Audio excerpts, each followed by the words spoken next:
அரங்கம் முழுக்க இருக்கக்கூடிய அன்பிற்கினிய சொந்தங்கள், பந்தங்கள், நல்லவர்கள், வல்லவர்கள், உங்கள் அத்துணை பேருக்கும் இனிய மாலை வணக்கம். மாலை வணக்கம். மாலை வணக்கம்.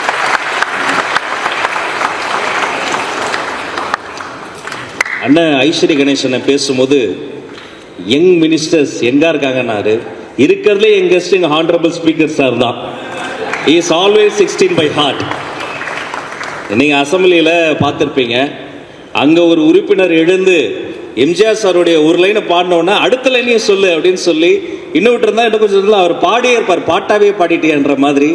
Is always young, 16 by heart, but always a noble wise man. சாரை வந்து மாண்புமிகு புரட்சி தலைவர் பொன்மனச்செம்மல் எம்ஜிஆர் அவர்கள் ஒரு வார்த்தை சொன்னாருங்க. எனக்கு மட்டும், எம்ஜிஆர் சொல்றாரு, எனக்கு மட்டும் ஒரு பெண் குழந்தை இருந்தா நான் ஜேசிடி பிரபாகருக்கு தான் அதை கட்டி கொடுத்திருப்பேன்னு சொன்னார்னா எப்பேற்பட்ட மாமனிதர், எப்பேற்பட்ட மாமனிதர். என்னுடைய அன்பு சகோதரர், எனக்கு தெரிந்து உலக வரலாற்றிலேயே பிடபிள்யூடி மீட்டிங் போட்டு கான்ட்ராக்டர்ஸை கூப்பிட்டு யாரும் எதுக்கும் கமிஷன் தராதீங்கன்னு சொன்ன முதல் மினிஸ்டர் எங்களுடைய மினிஸ்டர் மட்டும்தான். எல்லாரும் ஊழல ஒழிப்போம் ஒழிப்போம்னு 5 வருஷத்தை ஏமாத்திடுவாங்க. இவர் ஓப்பனிங்லேயும் முடிச்சிட்டாரு, எதுக்கும் காசு கிடையாது, எல்லா லீக்கேஜையும் லாக் பண்ணு அப்படின்னு. Most vibrant, most dynamic, most truthful, உண்மையிலேயே விளையாட்டுத்துறைக்கு கிடைத்திருக்கக்கூடிய பொக்கிஷம் அன்பு சகோதரர் ஆதவ் அர்ஜுன் அவர்களை பார்க்கிற பொழுது நெஞ்சம் நிறைகிறது. கணேசன் அக்கிட்டு ஒரு எக்ஸ்பிளனேஷன். இவங்க 2 பேர் மட்டும் கிடையாது, மாண்புமிகு நிதியமைச்சர் மாதிரி ஒரு ஸ்போர்ட்ஸ் பிளேயரை நீங்க பார்க்கவே முடியாது. அவரே ஒரு பெரிய ஸ்போர்ட்ஸ் பிளேயர். அன்பு சகோதரர் மரிய வில்சன் அவர்களை வாழ்த்த வார்த்தைகளை பல்லாயிரக்கணக்கான குழந்தைகளின் கல்வி கனவை காசை பத்தி கவலைப்படாம இலவசமா நிறைவேற்றி வந்து கொடுக்கிறது மாமனிதர். சொன்னதை செய்த. போன வாரம் ஒரு ஃபங்க்ஷன் வச்சிருந்தாங்க, லாஸ்ட் மினிட்ல கொஞ்சம் உடம்பு சரியில்லை, வர முடியல. சகோதரருக்கு இந்த நேரத்தில் அந்த மூலமாக நான் வருத்தத்தை தெரிவிச்சுக்கிறேன். அந்த ஃபங்க்ஷன்ல என்னன்னா, அவருடைய தொகுதியில் எத்தனை இளைஞர்களுக்கு வேலை இல்லையோ, ஒரு குழந்தைக்கு வேலை இல்லை, ஒரு பைப்ல தண்ணி வரல, ஒரு அம்மாட்ட காசு இல்லை. இது 3 குடும்பங்களின் பிரச்சனை கிடையாதுங்க. பைப்ல தண்ணி வரல, ஜல்ஜீவன் என்னாச்சு, நீர்வளத்துறை என்னாச்சு, ஒரு பையனுக்கு வந்து படிப்புல வந்து படிச்சு வேலை கிடைக்கல, அப்ப ஸ்கில் டெவலப்மெண்ட் என்னாச்சு. இது 2 சரியா நடந்ததா தண்ணி குடிச்சிருப்பான் அந்த குழந்தை, படிச்சிருப்பான், வேலைக்கு போயிருப்பான், அந்த அம்மாக்கு பாக்கெட் பண்ணி காசு கொடுத்திருப்பான். அப்ப இது இந்த நாட்டினுடைய பிரச்சனை. வேலை என்பது வெறும் வேலை கிடையாது. ஒரு வேலைங்கிறது ஒரு குடும்பத்தின், ஒரு தலைமுறையின் வாய்ப்பு. அதனால சொல்லும் போதே வேலை வாய்ப்புன்னு சொல்லுவோம். அத்தனை இளைஞர்களுக்கு இலவசமாக வேலை வாய்ப்பையும் கல்வி வாய்ப்பையும் தந்திருக்கிறார் அவர். அப்கோர்ஸ் மேடையில் இருக்க ஒவ்வொருத்தருமே பெரிய பெரிய ஜாமவான்கள். இது மிக மிக மிக முக்கியமான மேடை. இந்த அரங்கம் எப்படி இருக்கு? நல்லா இருக்குல்ல? எவ்வளவு அழகா இருக்குல்ல?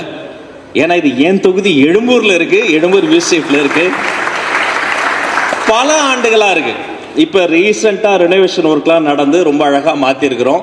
இது மாதிரி ஒரு கேலரி செட்டப்ல வந்து யோசிச்சு பாருங்க, இந்த ஆர்கிடெக்சர், இந்த கேலரி செட்டப், இதுக்கு பின்னாடி எத்தனை உழைப்பு இருக்கு. இதெல்லாம் எதுக்கு? இந்த மேடைக்கு மேலே ஏறி நாங்கள் பேசுகிற போது யாருடைய வாழ்க்கையில லைஃப்ல ஒரு சேஞ்ச் வரும். அந்த சேஞ்ச் வர்றதுக்கான மிக சிறந்த டூல் ஸ்போர்ட்ஸ். நான் பள்ளிக்கல்வித்துறை அமைச்சர், ஆய்வு கூட்டங்கள் பல கூட்டங்கள் நடத்திக்கிட்டே இருப்பேன், நிக்க நேரம் இல்லாமல் ஓடிக்கிட்டே இருப்பேன். ஒரு ஆய்வு கூட்டம் கொலாபரேட்டிவா நானும் ஸ்போர்ட்ஸ் மினிஸ்டரும் நடத்தணும். அந்த ஆய்வு கூட்டத்துடைய நோக்கம் என்ன தெரியுமா? தயவு செய்து பள்ளிக்கூடங்கள்ல பிடி பீரியடை கட் பண்ணாதீங்க. நாங்கள் முடிவு எடுத்தோம், PT period is must, cut பண்ணக்கூடாது.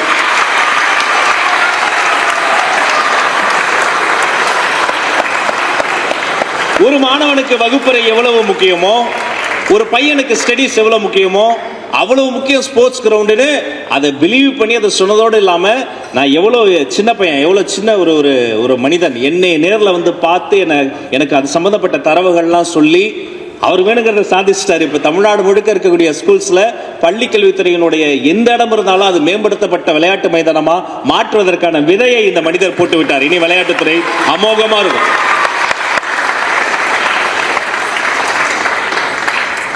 அது மட்டும் இல்ல, பல்வேறு அறிவிப்புகள் இருக்கு. அதெல்லாம் குட் டைம்ல அவரே ஸ்போர்ட்ஸ் மினிஸ்டரே சொல்வாருங்க. எஸ், இது ஒரு மிகப்பெரிய டூல். உங்க வீட்டை இல்ல, இந்த நாட்டையே மாற்ற முடியும். பஞ்சாப்ல சன்சார்பூர்னு ஒரு சின்ன கிராமங்க, வெளியில தெரியாது. உங்க யாருக்கா தெரியுமா? நான் சொன்னாதான் தெரியும். காலையில 5 மணிக்கு, இமேஜின், காலங்காத்தால 5 மணிக்கு எழுந்த உடனே என்ன தெரியுமா? அங்க பால் வாங்க போக மாட்டாங்க, கடைக்கு போக மாட்டாங்க. 5 மணிக்கு வெட்டவெளி பொட்டல் காட்டுல 500 சொச்சம் பசங்களும் ஹாக்கி பிராக்டிஸ் பண்ணுவாங்க. பேட் வாங்க காசு இல்ல, பால் வாங்க காசு இல்ல, ஸ்குவாட் பொசிஷன்ல நிக்க தெம்பு இல்ல. அப்ப அவங்க வீட்டில் அவங்க அம்மா என்ன பண்ணுவாங்கன்னா வெறும் பாலை காய்ச்சி அந்த குழந்தைக்கு பால் மட்டும் தான் ஊட்டச்சது பானம். தென்னை மட்டை பாக்கு மட்டையெல்லாம் பேட்டா மாத்தி பேப்பரையும் அந்த காட்டனையும் சுத்தி பாலாக்கி, எவ்வளவு கஷ்டமான பொசிஷன் தெரியும் உங்களுக்கு. ஹாக்கி 500 சொச்சம் குழந்தைகளை விளையாடுவாங்க. இதுதான் காலையில் 5 மணிக்கு சன்சார்பூரினுடைய சன்ரைஸ் ஷாட். அங்கிருந்து அதோடைய அவுட்புட் என்ன வருது? குவாலிட்டியான ஹாக்கி பிளேயர்ஸ் வந்தாங்க. ஒலிம்பிக்ஸ் நடந்த போது 2 நாட்டுக்கு சன்சார்பூர் கிராமத்துல இருந்து போய் விளையாண்டாங்க. இந்தியாவுக்கு விளையாண்டாங்க, மற்ற நாட்டுக்கு போய் விளையாண்டாங்க. அர்ஜுனா அவார்டு வருது, நிறைய நேஷனல் லெவல் டிராபிஸ் வின் பண்றாங்க, கோச்சுகள் வர்றாங்க. அந்த ஊரை நீங்க கூகுள்ல சர்ச் பண்ணி பாருங்க. வேர்ல்டு ஹாக்கில என்ன தெரியுமா சொல்லுவாங்க?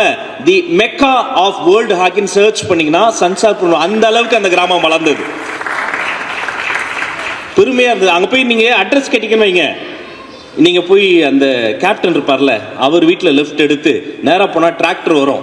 அங்கே போனீங்கன்னா இந்த டிஃபென்ஸ் ஆடுவான்ல, அந்த பையன் வீட்டில் போயிட்டு நேராக போனீங்கன்னா அர்ஜுனாவாடி வீட்டுக்கிட்ட யூட்டன். இப்படி தான் அட்ரஸ் சொல்லுவாங்க. அவ்வளவு ஸ்போர்ட்ஸ் பிளேயர்ஸ், ஊர் செழுமையா இருந்தது.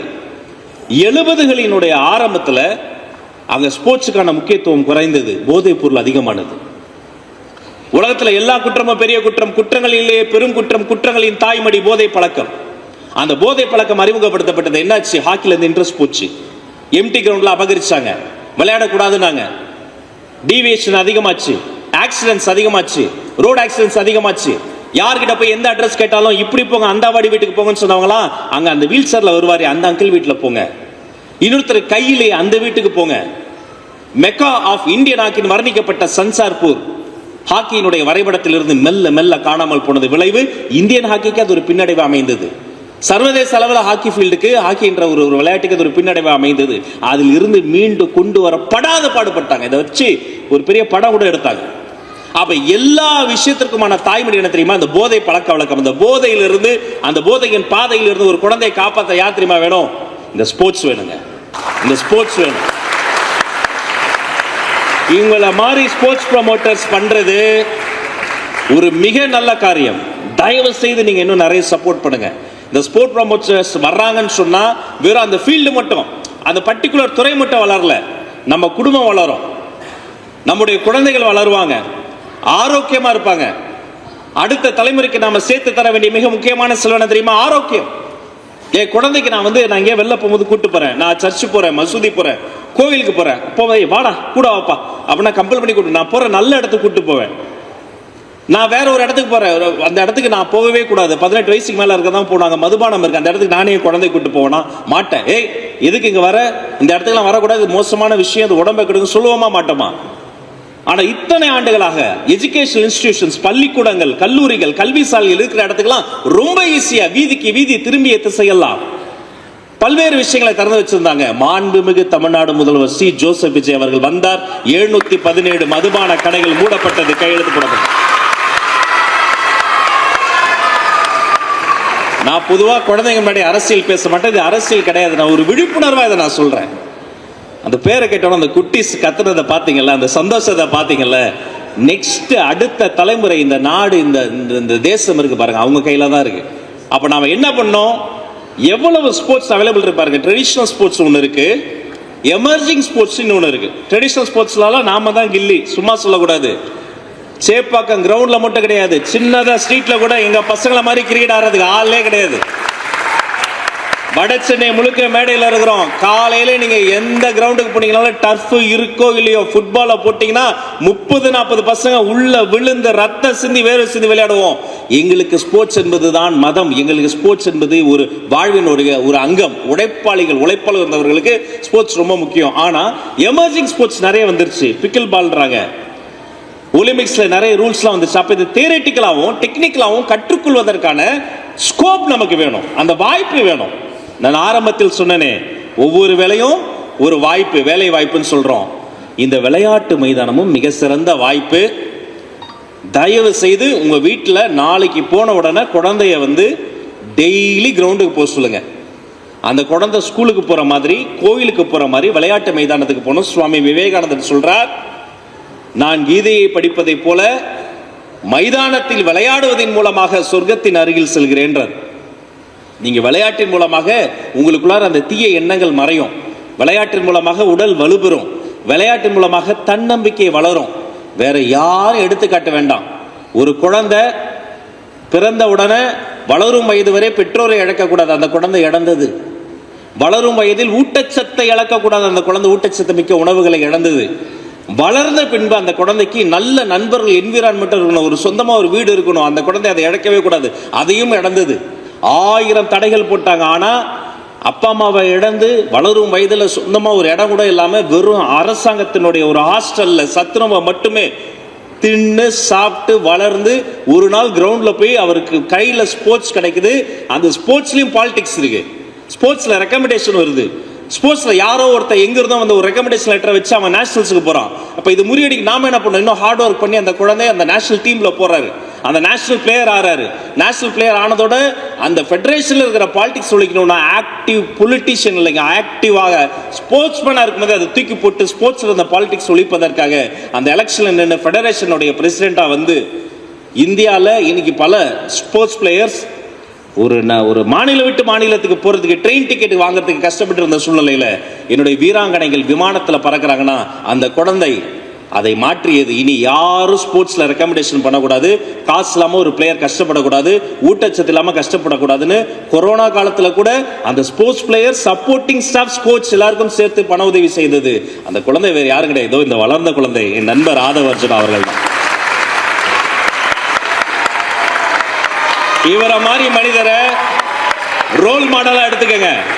கெத்தா இருங்க, கட்ஸோட இருங்க, தன்னம்பிக்கையோட இருங்க. எவ்வளவு பிரச்சனை வந்தாலும் சரி பார்த்துக்கலாம். முன்ன மாதிரி கிடையாது. நீங்க தனியா இல்ல, உங்களுக்கு சப்போர்ட்டிவா உங்க கூட நிக்கிறதுக்கு நாங்க எல்லாம் இருக்கிறோம். நம்ம ஸ்போர்ட்ஸ் ப்ரமோட்டர்ஸ் அத்தனை பேர் இருக்கிறாங்க. நல்லா விளையாடுங்க, ஜாலியா இருங்க, தெளிவா இருங்க. நீங்க செய்யற ஒவ்வொரு செயலும், இந்த மேடையில் கொடுத்த ஒவ்வொரு பரிசும், ஒவ்வொரு நகர்வும் ஏதோ ஒரு மூலையில் இருக்கிற யாரோ ஒரு குழந்தையுடைய லைஃபை சேஞ்ச் பண்ண போகுது. அது இப்போ தெரியாது, 5 வருஷம் கழிச்சு தெரியும், 10 வருஷம் கழிச்சு தெரியும். என்னுடைய சிஸ்டர், எங்கள் ஸ்பீக்கருடைய டாக்டர், அவங்க வந்து நின்றுட்டு இருக்கிறாங்க. அவன் ஃபேமிலியில் அத்தனை பேர் எனக்கு நல்லா தெரியும். அமலன் என்னுடைய சகோதரர். எப்பவுமே தன் வீடு, தன் குடும்பம், தன் குடும்பம் என்று நினைக்காது அடுத்தவங்களுடைய வாழ்க்கையை என்று யோசித்து ஓடிக்கொண்டிருக்கக்கூடிய கூட்டத்தில் நாம நின்றுட்டு இருக்கோம். இப்போ நாம என்ன பண்ணோம், நாமளும் இதே மாதிரி நீங்க ஒரு முடிஞ்சா ஒரு பென்சிலை ஃப்ரெண்டோட ஷேர் பண்ணுங்க. முடிஞ்சா ஒரு நோட் புக் 2 இருக்கா, ஒரு புக்கை இல்லாதவங்களுக்கு கொடுங்க. தமிழ்நாட்டில் 8 கோடி பேர் இருக்கும். 8 கோடி பேரும் தினந்தோறும் ஏதோ விஷயங்களை பேசுறோம். யோசிச்சு பாருங்க, சின்ன ஹெல்ப், சாலையை கடக்க முடியாத விழி சவால் மனிதருக்கு கையை பிடித்து கடக்க செய்வதும் உதவிதான். ஒரு குழந்தைக்கு ஸ்கூல் ஃபீஸ் கட்ட முடியல, ஸ்காலர்ஷிப் ஹெல்ப் பண்றது உதவிதான். ஒரு நல்ல ஒரு பூமா நைக் ஷூ வாங்க முடியல ஒரு பிளேயருக்கு, அந்த ஷூவை நீங்க எந்த ரத்த சம்பந்தம் வேண்டாங்க, ஃப்ரெண்டா இருக்க அவசியம் கிடையாதுங்க, ரேண்டமா போங்க, ராஜரத்னம் ஸ்டேடியம் போங்க, நேரு ஸ்டேடியம் போங்க, அங்க ஏக்கமா ஒரு குழந்தை உட்காந்துருப்பான் கிழிஞ்ச ஷூவோட, உங்க ஷூ சைஸ் சொல்லுங்க, நமக்கு போய் ஒரு ஷூவை வாங்கி கொடுங்க. ஒருத்தர் ஒரு நாளைக்கு ஒரு உதவியே செஞ்சா போதுங்க. Each one help one. தினந்தோறும் தமிழ்நாட்டில் 8 கோடி உதவிகள் பிறந்து தமிழ்நாடு இந்தியாவினுடைய ஹெல்பிங் கேபிட்டலாக மாறும் என்பதை மனதில் வைத்துங்க. வெளியே தெரியாம நாங்க நிறைய உதவிகள் செய்யறோம். நீங்க வெளியே திரும்படி நிறைய உதவிகள் செய்யுங்க. நீங்க செய்யறதுலயே முதல் உதவி என்ன தெரியுமா? ஏதோ ஒரு குழந்தை ஏதோ ஒரு கனவுகளோடு இந்த விளையாட்டு மைதானத்திற்கு செல்லும் போது அதை பாராட்டுவது. ஒரு மனிதன் பிறக்கும் போது கேட்பது தாலாட்டு, வாழ்வு முடியும் போது நீராட்டு. இரண்டுக்கும் இடையில இந்த குழந்தைங்க கேட்டுக்கொண்டே இருக்க வேண்டியது பாராட்டு, பாராட்டு, பாராட்டு. நீ நல்லா வருவ, நல்லா வருவ, ஜெயிப்ப என்று சொல்லுங்க. எங்க பசங்க ஜெயிப்பாங்க. இது ஒரு பள்ளி கல்வித்துறை அமைச்சராக இல்லை, உங்க வீட்டு சகோதரனா இந்த தொகுதி எம்எல்ஏவா சொல்றேன். தயவு செய்து எங்க பசங்களை இன்னும் கொஞ்சம் ஃப்ரெண்டா பாருங்க. திட்டாதீங்க, கத்தாதீங்க. காலையில எழுப்பும் போதே நல்லா செல்லக்குட்டி ராஜா வாடா, என் கேப்டன் வந்துட்டான், வாடா வாடா வாடா, கலெக்டர் எந்திரா, டாக்டர் எந்திரிமா, செல்லமே அப்படி எழுப்புங்க. சில வீட்டுலாம் தெரியுமா, கலந்து எரும மாடு மாதிரி தூங்குது பாரு, ஏந்திரம் அப்படின்னா அவன் கடுப்பாவே எஞ்சி கடுப்பாவே போய் அப்படி இல்லை. நல்ல சிரித்த முகத்தோட உற்சாகப்படுத்தி அவருக்கு என்ன பிடிக்குமோ அதை சொல்லி உற்சாகப்படுத்தி எழுப்புங்க. இந்த நாள் மட்டுமல்ல, வாழ்வில் நாம் சிரித்து மகிழ்ந்து உற்சாகம் இருக்கிற ஒவ்வொரு நாளும் பொன்னாளாக மாறும். உங்கள் வாழ்நாள் எல்லாம் பொன்னாளாக மாற மாண்புமிகு தமிழக முதல்வர் சி. ஜோசப் விஜய் அவர்களினுடைய சார்பில் பொன்னான வாழ்த்துக்களை சொல்லி விடைபெறுகிறேன். நன்றி.